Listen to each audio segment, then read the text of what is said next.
Magandang araw po sa ating lahat. Welcome sa ating YouTube channel, ang Shorlon Inspired TV. So, ang pag-uusapan naman natin ngayon ay tungkol naman po sa kaganapan na nangyayari sa loob ng ating tahanan o bahay. Pero bago tayo mag-umpisa, gusto kong batiin po ang ating mga taga-suporta sa kanilang lugar mula Luzon, Visayas at Mindanao. Magandang araw po sa inyong lahat. At ako'y nagpapasalamat sa inyong patuloy na pagtangkilik at panonood sa ating channel. Ito po muli ang Shorlon Inspired TV. At sa ating pinakamagaling na OIC, si Jerian Binluan ng Auto Loan Department. Shoutout sa iyo, kaibigan. So, umpisa na natin mga kaibigan ang ating topiko ngayong araw patungkol sa kaganapan sa ating mga bahay-bahay. Sa bawat araw na lumipas, ang ating mga tahanan ay nagiging saksi sa iba't ibang kaganapan na sumasalamin sa iba't ibang aspeto ng ating buhay. Ang mga bahay natin ay hindi lamang mga instruktura na gawa sa bato, kahoy o bakal. Ito ay may mga pook na puno ng mga alaala, damdamin at kwento na bumubuo sa ating pagkatao at pagkakakilanlan. Papasok pa lamang ng umaga ang ating mga bahay ay nagiging buhay na buhay sa ingay na mga kasapi ng pamilya na naghahanda para sa kanilang gawain. Ang mga nanay na nagluluto ng almusal, ang mga anak na naghahanda para sa eskwela, at ang mga tatay na naghahanda para sa trabaho. Ang lahat ng ito ay bahagi ng mga pang-araw-araw na ritual na nagbibigay ng ritmo sa ating buhay. Ang mga simpleng usapan sa mesa habang kumakain ng almusal ay nagiging pagkakataon upang magkamustahan at magbahagi ng mga plano para sa araw na yon. Kapag natapos na ang mga paghahanda at nagsisimula ng umalis ang bawat isa para sa kanilang mga gawain, nagiging tahimik na ulit ang bahay. Ngunit, hindi ito nangangahulugan na nawawala ang kasiglahan. Ang mga nanay na nananatili sa bahay ay abala sa kanilang mga gawaing bahay tulad ng paglilinis, paglalaba at pag-ayos. Ang mga simpleng gawain na ito ay nagiging mahalagang bahagi ng pagpapanatili ng kaayusan at kagandahan ng tahanan. Ang bawat walis at punas ay nagpapakita ng pagmamahal at malasakit sa pamilya. Sa paglipas ng tanghali, muling nagiging abala ang bahay sa pagdating ng mga anak mula sa eskwela. Ang kanilang mga kwento tungkol sa kanilang mga natutunan at mga karanasan sa araw na iyon ay nagbibigay ng kulay at saya sa tahanan. Ang mga magulang naman ay masayang nakikinig at nagbibigay ng payo at suporta. Ang mga oras na ito ay nagiging mahalagang pagkakataon upang patibayin ang ugnayan ng pamilya. Sa hapon, ang bahay ay nagiging puok ng pahinga at libangan. Ang mga bata ay naglalaro sa bakuran o sa labas ng bahay o mismo dun sa loob. Sila ay nag-aaral o kaya naman ay nanonood ng telebisyon. Ang mga magulang ay maaaring nagbabasa ng libro, nagtratrabaho mula sa bahay, o kaya nagre-relax. Ang mga simpleng sandali ng katahimikan at kasiyahan ay nagbibigay ng balanse sa ating buhay at nagpapaalala sa atin ng kahalagahan ng pahinga at pagre-relax. Sa gabi, muling nabubuhay ang bahay sa paghahanda para sa hapunan. Ang sama-samang pagkain ay isang tradisyon na nagiging pagkakataon upang muling magsama-sama at magbahagi ng mga karanasan sa araw na lumipas. Ang mga tawanan, kwentuhan at minsan ay mga diskusyon ng nagiging bahagi ng isang masiglang hapunan.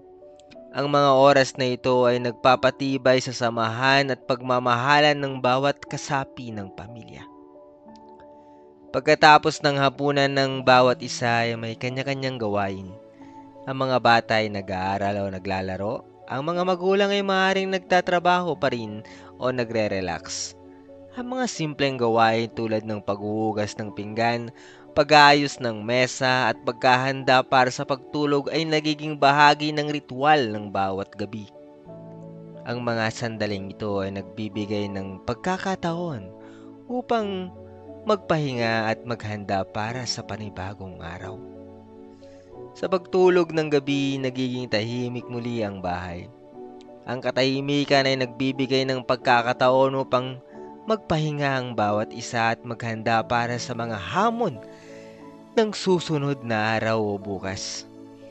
Ang bahay ay nagiging isang kanlungan na nagbibigay ng proteksyon at kapanatagan sa bawat kasapi ng pamilya. Sa bawat pagdapa at pagbangon, ang ating mga tahanan ay nagiging saksi sa ating mga tagumpay, pagkatalo at mga pangarap. Ito ay nagbibigay ng inspirasyon at lakas upang magpatuloy sa buhay. Ang mga kaganapan sa bahay ay sumasalamin sa iba't ibang aspeto ng ating buhay. Ang mga simpleng gawain at ritual nagiging bahagi ng isang masalimuot at masiglang pamumuhay. Ang ating mga tahanan ay hindi lamang mga pisikal na ekstruktura, kundi mga puok na puno ng pagmamahal at pag-asa. Pag-asa. Ito ang bawat araw na lumilipas ay nagiging bahagi ng isang masalimuot at masiglang kwento ng ating mga buhay.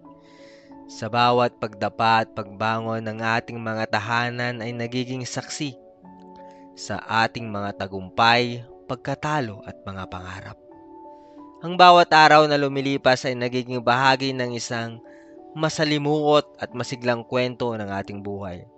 Ang ating mga tahanan ay nagbibigay ng inspirasyon at lakas upang magpatuloy sa buhay at nagbibigay ng katiyakan na anuman ang mangyari, may lugar tayong mauuwian na puno ng pagmamahal at pag-aaruga.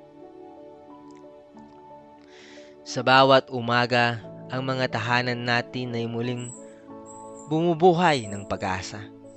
Ang mga sinag ng araw na pumapasok sa mga bintana ay tila nagmumungkahi ng bagong simula.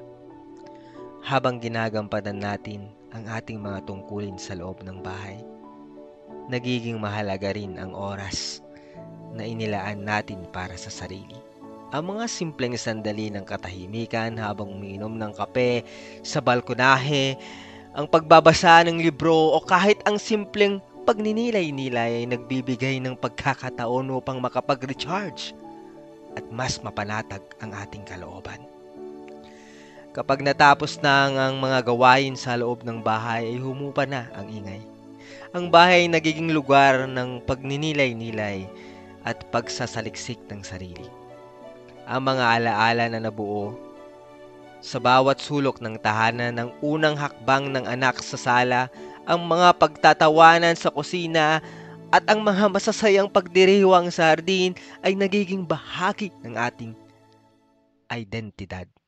Ang bawat kwarto at espasyo sa bahay ay may kanya-kanyang kwento na nagiging bahagi ng masalimuot na tapestry ng ating buhay.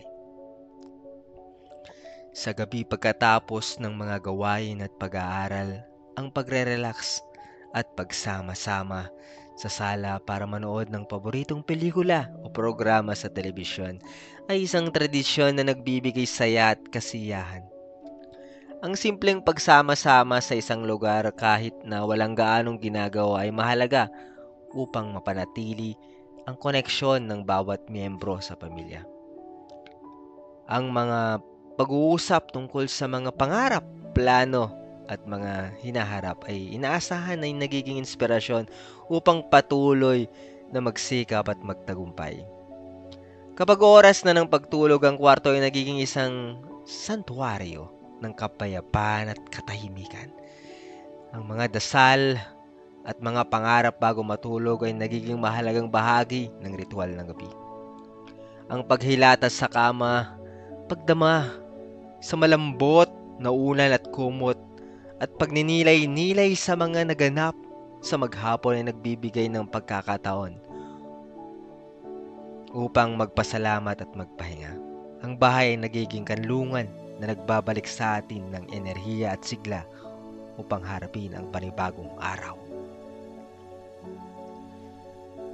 Sa panahon ng pagsubok at kahirapan, ang bahay ay nagiging lugar ng lakas at suporta. Ang mga pamilya ay nagiging mas matatag sa pamamagitan ng pagkakaisa at pagmamahalan. Ang bawat hamon na hinaharap ng bawat miyembro ng pamilya ay nagiging hamon ng lahat, at ang bawat tagumpay ay nagiging tagumpay ng buong pamilya. Ang bahay ay nagiging puok ng paghilom at pag-asa, nagbibigay ng inspirasyon upang bumangon at magpatuloy. Sa mga okasyon at pagdiriwang, ang bahay ay nagiging puok ng kasiyahan at pagsaya. Ang mga pagtitipon tulad ng kaarawan, Pasko, Bagong Taon at iba pang mga espesyal na okasyon ay nagiging mga alaala na tumatatak sa ating isipan. Ang mga tawanan, kwentuhan at pagsama-sama ng pamilya at mga kaibigan ay nagiging mahalagang bahagi ng ating buhay. Ang bawat selebrasyon ay nagiging paalala na sa kabila ng lahat ng pagsubok, may mga pagkakataon pa rin upang magsaya at magdiwang. Sa kabuuan, ang kaganapan sa bahay ay sumasalamin sa ating buhay. Punong-puno ng emosyon, kwento at alaala. Ang ating mga tahanan ay naging isang hindi lamang istruktura kung titignan, kundi ito isang lugar na puno ng buhay at pagmamahal. Ang bawat araw na lumilipas ay nagiging bahagi ng isang masalimuot at masiglang kwento ng ating buhay. Sa bawat pagdapa at pagbangon, ang ating mga tahanan ay nagiging saksi sa ating mga tagumpay, pagkatalo at mga pangarap. Ang bawat araw na lumilipas ay nagiging bahagi ng isang masalimuot at masiglang kwento ng ating buhay. Ang ating mga tahanan ay nagbibigay ng inspirasyon at lakas upang magpatuloy sa buhay, at nagbibigay ng katiyakan na anuman ang mangyari, may lugar tayong mauwian na puno ng pagmamahal at pag-aaruga. At dyan po nagtatapos ang ating kwento. Maraming salamat po sa inyo. Ito ang Sherlon Inspire TV. Paalam.